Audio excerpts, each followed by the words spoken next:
Hello नमस्कार मित्रांनो, तलाठी भरती रिलेटेड ऑथेंटिक अपडेट्स पाहण्यासाठी मित्रांनो आत्ताच आपल्या चॅनलला सबस्क्राइब करून घ्या। तर बघा मित्रांनो, तलाठी पेसा संदर्भात काय अपडेट आहे मित्रांनो, जे तलाठी भरतीमध्ये जे पेसा क्षेत्रातील 13 जिल्हे आहे त्यांच्या संदर्भात काय नवीन अपडेट आलेले आहे ती अपडेट मित्रांनो तुमच्या सोबत आजच्या व्हिडिओमध्ये शेअर करणार आहे। त्यामुळे मित्रांनो तुम्ही चॅनलवरती नवीन असाल तर मित्रांनो व्हिडिओला लाईक करायला विसरू नका आणि मित्रांनो चॅनलला सुद्धा सबस्क्राइब करून घ्या। चला तर मित्रांनो आपण आता व्हिडिओला सुरुवात करूया। तर बघा, तलाठी भरतीच्या 23 जिल्ह्यांचा निकाल 24/1/2024 म्हणजे 24 जानेवारी रोजी प्रसिद्ध करण्यात आला। मात्र उर्वरित 13 जिल्ह्यांचा निकाल पेसा प्रकरणामुळे प्रलंबित आहे। पेसा कायदा लागू असलेल्या 13 जिल्ह्यांची निवड यादीबाबत प्रक्रिया सामान्य प्रशासन विभाग GAD च्या सूचनेनंतर करण्यात येईल, असेही भूमी अभिलेख विभागाने जाहीर केलेले आहे। उर्वरित 13 जिल्ह्यांचे निकाल GAD चे निर्देश घेऊन लवकरात लवकर निकाल प्रसिद्ध करावे ही विनंती। आचारसंहिता लागू होईल त्यापूर्वी हे प्रलंबित निकाल लागून नियुक्ती मिळणे गरजेचे आहे। त्यासाठी GAD ने न्यायनिर्णयाला अधीन राहून निर्देश द्यावे ही विनंती। तरी या 13 जिल्ह्यातील इतर प्रवर्गाचे निकाल पेसा जागा वगळता तातडीने जाहीर करावेत अशी सर्व विद्यार्थ्यांची विनंती आहे।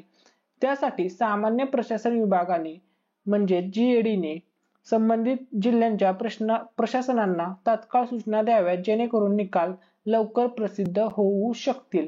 ठीक आहे, तर ही माहिती झाली। आता बघा मित्रांनो, महत्त्वाचा मुद्दा, तुमचा निकाल कधीपर्यंत जाहीर होईल ते बघा।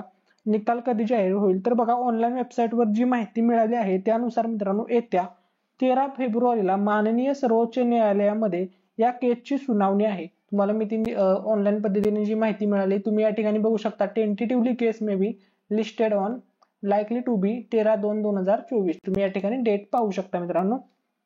ठीक आहे, जर मित्रांनो 13 फेब्रुवारीला सुनावणी झाली तर त्या सुनावणीमध्ये सर्वोच्च न्यायालयाने जर राज्य शासनाला आदेश दिला की तुम्ही निकाल लावू शकता तर आणि तरच पेसा क्षेत्रामध्ये येणाऱ्या या 13 जिल्ह्यांचा निकाल लागेल। जर सर्वोच्च न्यायालयाने निकाल दिला नाही किंवा निकाल लावण्यावर जी बंदी घातली आहे ती हटवली नाही तर मात्र निकाल अजून जास्त लांबेल। म्हणजे हे पूर्णपणे सर्वोच्च न्यायालयाच्या निकालावर अवलंबून आहे। सर्वोच्च न्यायालय जे काही निर्देश देईल त्यानुसारच राज्य शासनाला निर्णय घेता येणार आहे। राज्य शासन स्वतःहून यामध्ये काहीच करू शकत नाही, कारण सर्वोच्च न्यायालयामध्ये याची केस सुरू आहे। तर आपल्याला सर्वोच्च न्यायालयाची वाट पाहावी लागेल। जर त्यांनी 30 तारखेलाच निकाल लावायला परवानगी दिली तर मात्र लगेच 1 किंवा 2 दिवसातच राज्य शासन तुमचा निकाल जाहीर करेल। 13 जिल्ह्यातील सर्व उमेदवारांना माननीय सर्वोच्च न्यायालयाच्या निकालाची वाट पाहावी लागेल। 30 तारखेला नाही मित्रांनो, 13 फेब्रुवारीला, हे लक्षामध्ये घ्या, निकालाची वाट पाहावी लागेल। त्याशिवाय दुसरा कोणताही पर्याय त्या विद्यार्थ्यांसमोर नाहीये। त्यामुळे मित्रांनो तुम्हाला 13 फेब्रुवारी ची वाट बघायची आहे। त्या दिवशी तुमचा सर्व अपडेट येणार आहे पेसा केस संदर्भातील। त्यामुळे मित्रांनो त्या दिवसाची वाट बघा। काही डाऊट असेल कमेंटमध्ये विचारा आणि अशाच तलाठी भरती पेसा जिल्ह्यांसंदर्भात सर्व अपडेट्स पाहण्यासाठी मित्रांनो आपल्या चॅनलला सबस्क्राइब करून घ्या।